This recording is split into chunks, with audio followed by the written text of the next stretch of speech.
G'day beautiful people, welcome back to my channel. Today we're going to talk about power scaling.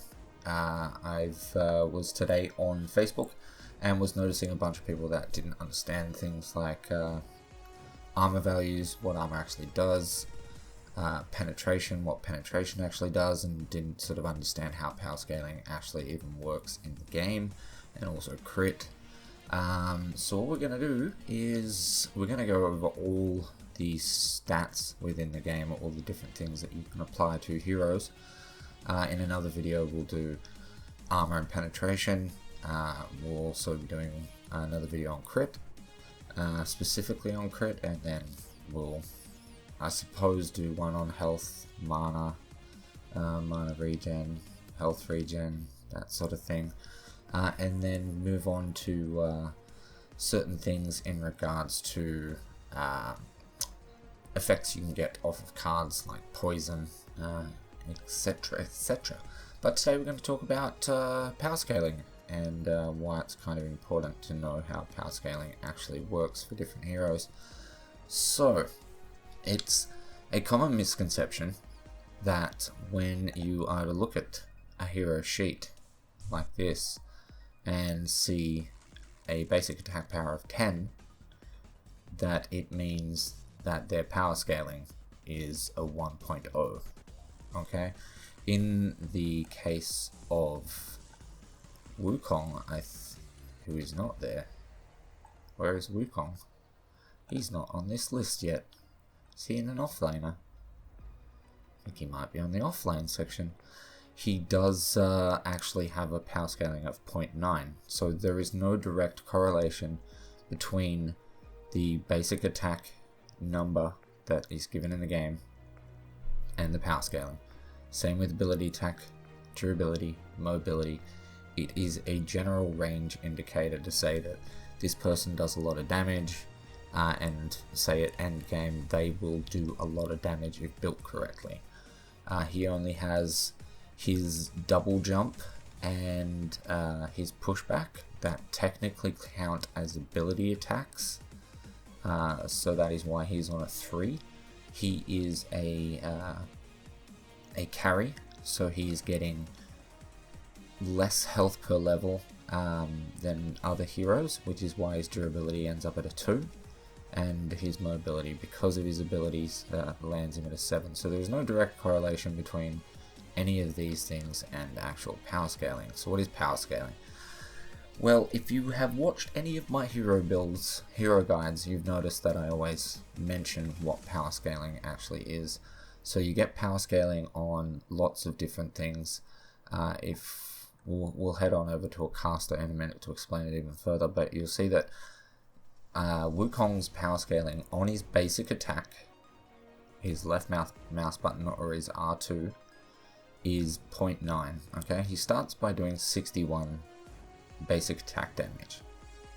He gets 1.5 per level, but let's just say, for instance, you were to get to enough CP to put 100 power on your build and you did not gain a level. Okay, you would have 100 power, which would be times by 0.9 to end up at 90 damage.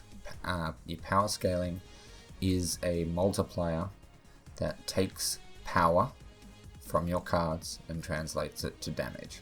So 100 power times 0.9 would be translated to 90 damage, so you would be doing 151 damage in this case. So considering the fact that he has it's easy to know when it comes to a carry. You know carries want to do a lot of damage, and so you're going to be putting power on your build, and the fact that they actually have such a high scaling is why crit is so good on them. If we to go back and look at someone else, so let's take a look at someone like Gideon. You'll notice once again he has a 2 for basic attack, but he actually has a 0.3 power scaling, so no correlation there. The 2 on the basic attack actually correlates to how much damage he has stock and how much damage he gets per level, with how much you could actually get based off of power scaling, which, considering the power scaling is so weak, that is why he ends up having such a low basic attack rating. So right here, with a 0.3 power scaling, that means for the same situation, 100 CP, no levels gained. So this has not been applied on any levels. It's a impossible theoretical situation, but he would be taking 100 power from his cards, timesing it by 0.3 to turn it into 30 damage to make 83 damage. Okay, and then if you actually go and have a look at things like Not the Burden, Cosmic Rift, which is his meteor, it has a power scaling of 1.25. Okay, so with a caster like Gideon, having power scaling will increase the damage on something like your Cosmic Rift by a buttload. Every 100 power from cards that you put on your build will be times by 1.25, meaning you're getting 125 power added to this, which would take it up to 405 damage from 100 power. Same with his ultimate, 700 damage, 3.125. Okay, so this is why power on casters is a very, very, very good thing. Okay, it's not, however, helping his basic attacks because you're not really getting that much damage. That is why building things like attack speed and crit is not really a very good option on a burst caster. Gideon is known as a burst caster. They're meant to do a lot of damage with their abilities, so running attack speed and crit means less power on your actual abilities, so therefore you are less effective. The only occasion where I don't take that into account is if I'm feeling silly and I want to play crit decker, but that's a totally different story. Okay, so one situation which is where I actually got the idea for this video today, where people don't tend to understand how power scaling works. Yep, no, you're fine. You just stay on that page. Yep. Love wikis. Always load so well. Is someone like Gideon Scorch or Marius? The discussion was actually about Gideon Scorch. So when a caster has something that has a damage over time effect or a tick effect, like Iggy's turrets or Moragesh's hive, for the most part, they're actually benefited a lot more by making sure that you have the right amount of ability penetration for how much ability armor the person has. Now, generally, every single character has 30.5. Yes, 30.5 ability armor. They get 0.75 per level. They all start at 20. Everyone has sort of 30 ability armor. So we'll talk about that another day, what ability armor is. But quickly, it just negates a certain amount of damage from abilities. Okay, so having really low, where is it? His flame turret.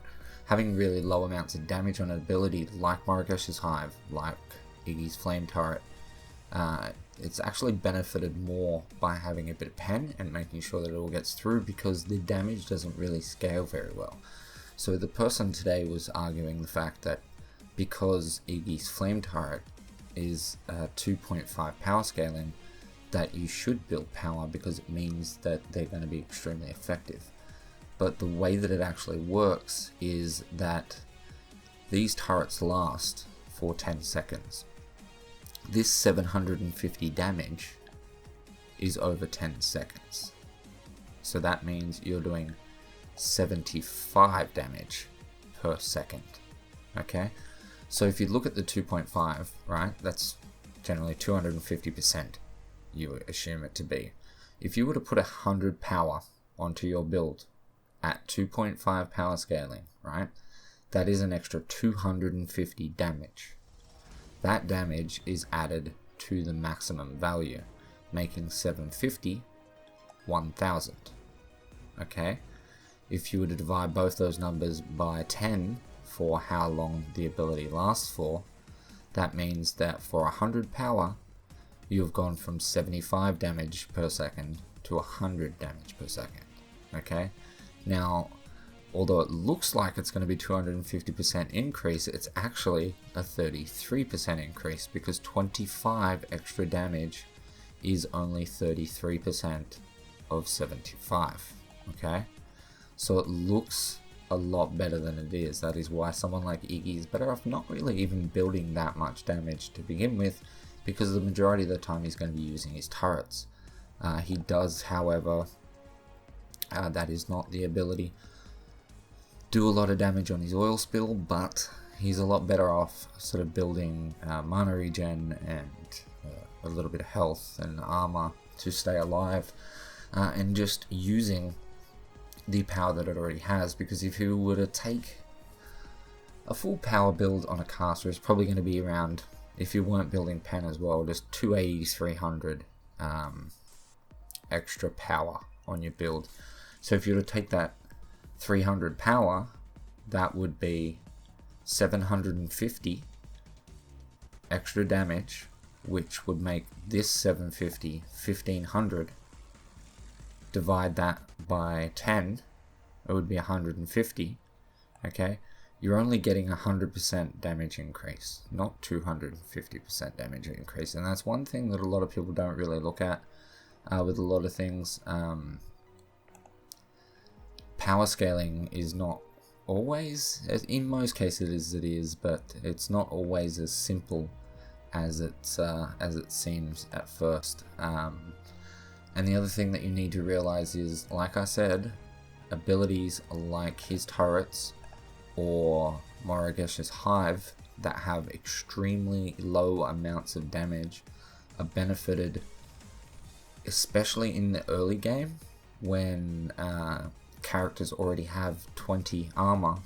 They're actually benefited a lot more by ability penetration, which is why a lot of people build early game 6-point Shadow Scrolls. It gives you a decent amount of ability pen, and it actually helps your abilities a lot more than anything else. But that's another story, because that's about penetration, and that's not what we're talking about today. So I hope that the people that don't actually understand power scaling too well kind of grasp that, and I didn't dribble absolute shit, because this is not a Bogan's opinion, so I'm not supposed to sound like a retard. I hope it made sense, and I hope someone has learned something. If you did enjoy this video, or you found it useful in any way, shape or form, please smash that like button, leave me a comment, let me know what you think. And if you have any questions at all in regards to power scaling, damage, what hero should do what in regards to power and power scaling, feel free to ask in the comment section in the down there. I will get back to you as soon as humanly possible. And subscribe if you're not already, guys. But with that said, thank you so much for watching. I love you. Peace, and I'll catch you in the next one. Peace.